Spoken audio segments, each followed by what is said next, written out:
شروع اللہ کا نام لے کر جو بڑا مہربان نہایت رحم والا ہے۔ جو مخلوق آسمانوں اور زمین میں ہے اللہ کی تسبیح کرتی ہے، اور وہ غالب ہے، حکمت والا ہے۔ آسمانوں اور زمین کی بادشاہی اسی کی ہے، وہی زندگی دیتا ہے اور وہی موت دیتا ہے، اور وہ ہر چیز پر قادر ہے۔ وہی اول اور وہی آخر، اور اپنی قدرتوں سے سب پر ظاہر اور پھر بھی پوشیدہ ہے، اور وہ ہر چیز کا خوب جاننے والا ہے۔ وہی ہے جس نے آسمانوں اور زمین کو 6 دن میں پیدا کیا، پھر عرش پر جلوہ افروز ہوا۔ جو چیز زمین میں داخل ہوتی اور جو اس سے نکلتی ہے، اور جو آسمان سے اترتی اور جو اس میں چڑھتی ہے، سب اس کو معلوم ہے۔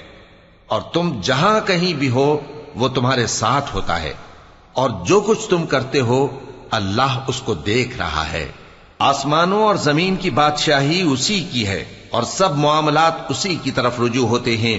وہی رات کو دن میں داخل کرتا اور دن کو رات میں داخل کرتا ہے، اور وہ دلوں کے بھیدوں تک سے واقف ہے۔ لوگوں، اللہ پر اور اس کے رسول صلی اللہ علیہ وآلہ وسلم پر ایمان لاؤ، اور جس مال میں اس نے تم کو اپنا نائب بنایا ہے اس میں سے خرچ کرو۔ اب جو لوگ تم میں سے ایمان لائے اور مال خرچ کرتے رہے ان کے لیے بڑا ثواب ہے۔ اور تم کیسے لوگ ہو کہ اللہ پر ایمان نہیں لاتے، حالانکہ اس کے پیغمبر صلی اللہ علیہ وآلہ وسلم تمہیں بلا رہے ہیں کہ اپنے پروردگار پر ایمان لاؤ، اور اگر تم کو یقین ہو تو وہ تم سے اس کا عہد بھی لے چکا ہے۔ وہی تو ہے جو اپنے بندے پر واضح آیتیں نازل فرماتا ہے تاکہ تم کو اندھیروں سے نکال کر روشنی میں لائے۔ بے شک اللہ تم پر نہایت شفقت کرنے والا ہے، مہربان ہے۔ اور تم کو کیا ہوا ہے کہ اللہ کے رستے میں خرچ نہیں کرتے، حالانکہ آسمانوں اور زمین کی وراثت اللہ ہی کی ہے۔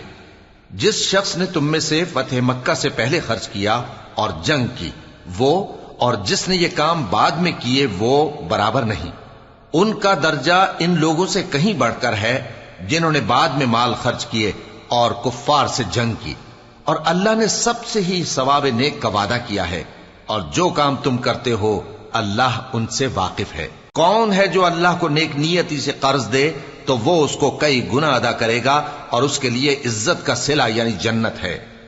جس دن تم مومن مردوں اور مومن عورتوں کو دیکھو گے کہ ان کے ایمان کا نور ان کے آگے آگے اور داہنی طرف چل رہا ہے، تو ان سے کہا جائے گا کہ تم کو بشارت ہو کہ آج تمہارے لیے باغ ہیں جن کے نیچے نہریں بہ رہی ہیں، ان میں تم ہمیشہ رہو گے، یہی بڑی کامیابی ہے۔ اس دن منافق مرد اور منافق عورتیں مومنوں سے کہیں گے کہ ہمارے لیے انتظار کرو کہ ہم بھی تمہارے نور سے روشنی حاصل کریں۔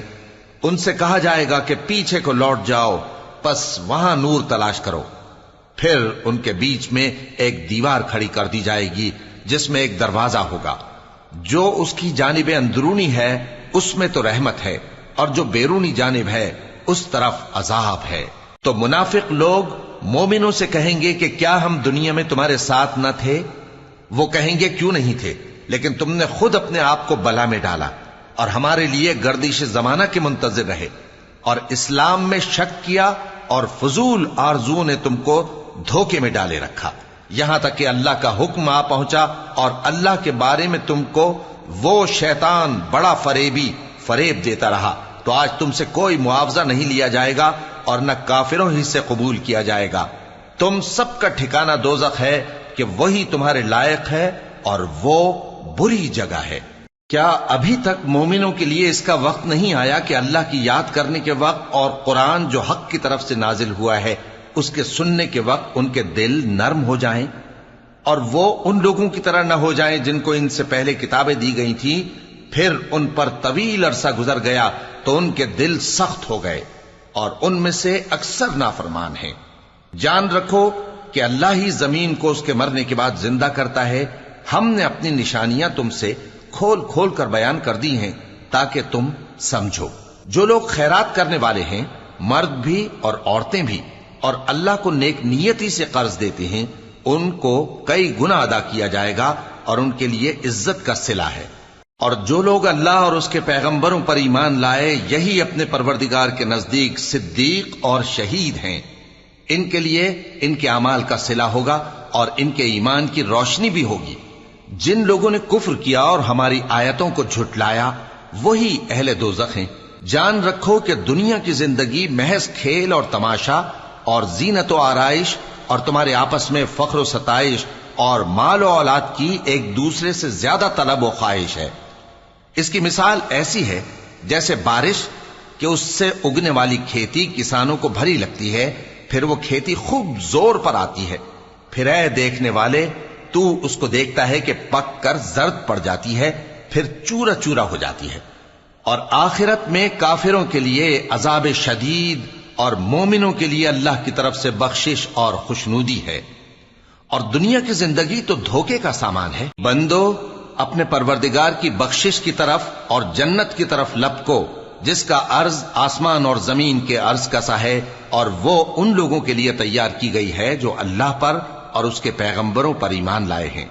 یہ اللہ کا فضل ہے، جسے چاہے عطا فرمائے، اور اللہ بڑے فضل کا مالک ہے۔ کوئی مصیبت زمین میں اور خود تم پر نہیں پڑتی مگر پیشتر اس کے کہ ہم اس کو پیدا کریں، ایک کتاب میں لکھی ہوئی ہوتی ہے، اور یہ کام اللہ کو آسان ہے۔ تاکہ جو فائدہ تمہیں حاصل نہ ہو سکا اس کا غم نہ کھایا کرو، اور جو تم کو اس نے دیا ہو اس پر اترایا نہ کرو۔ اور اللہ کسی اترانے اور شیخی بگارنے والے کو دوست نہیں رکھتا، جو خود بھی بخل کریں اور لوگوں کو بھی بخل سکھائیں۔ اور جو شخص روگردانی کرے تو اللہ بھی بے نیاز ہے، لائق حمد و ثنا ہے۔ ہم نے اپنے پیغمبروں کو کھلی نشانیاں دے کر بھیجا اور ان پر کتابیں نازل کی اور میزان عدل، تاکہ لوگ انصاف پر قائم رہیں، اور لوہا پیدا کیا کہ اس میں اسلحہ جنگ کے لحاظ سے زور بھی بہت ہے اور لوگوں کے لیے فائدے بھی ہیں، اور اس لیے کہ جو لوگ بن دیکھے اللہ اور اس کے پیغمبروں کی مدد کرتے ہیں اللہ ان کو معلوم کرے۔ بے شک اللہ زور آور ہے، غالب ہے۔ اور ہم نے نوح اور ابراہیم کو پیغمبر بنا کر بھیجا اور ان کی اولاد میں پیغمبری اور کتاب کے سلسلے کو وقتاً فوقتاً جاری رکھا، سو بعض تو ان میں سے ہدایت پر ہیں اور اکثر ان میں سے نافرمان ہیں۔ پھر ان کے پیچھے انہی کے قدموں پر اور پیغمبر بھیجے، اور ان کے پیچھے مریم کے بیٹے عیسیٰ کو بھیجا، اور ان کو انجیل عنایت کی، اور جن لوگوں نے ان کی پیروی کی ان کے دلوں میں شفقت اور مہربانی ڈال دی۔ اور ترک دنیا والی نئی بات تو خود انہوں نے نکال لی، ہم نے ان کو اس کا حکم نہیں دیا تھا، مگر انہوں نے اپنے خیال میں اللہ کی خوشنودی حاصل کرنے کے لیے آپ ہی ایسا کر لیا تھا، پھر جیسا اس کو نبھانا چاہیے تھا نبھا بھی نہ سکے۔ پس جو لوگ ان میں سے ایمان لائے ان کو ہم نے ان کا اجر دیا، اور ان میں بہت سے نافرمان ہیں۔ مومنو اللہ سے ڈرو اور اس کے پیغمبر پر ایمان لاؤ، وہ تمہیں اپنی رحمت سے دگنا اجر عطا فرمائے گا اور تمہارے لیے روشنی کر دے گا جس میں تم چلو گے، اور تم کو بخش دے گا، اور اللہ بخشنے والا ہے، مہربان ہے۔ یہ باتیں اس لیے بیان کی گئی ہیں کہ اہل کتاب جان لیں کہ وہ اللہ کے فضل پر کچھ بھی قدرت نہیں رکھتے، اور یہ کہ فضل اللہ ہی کے ہاتھ میں ہے، وہ جس کو چاہتا ہے دیتا ہے، اور اللہ بڑے فضل کا مالک ہے۔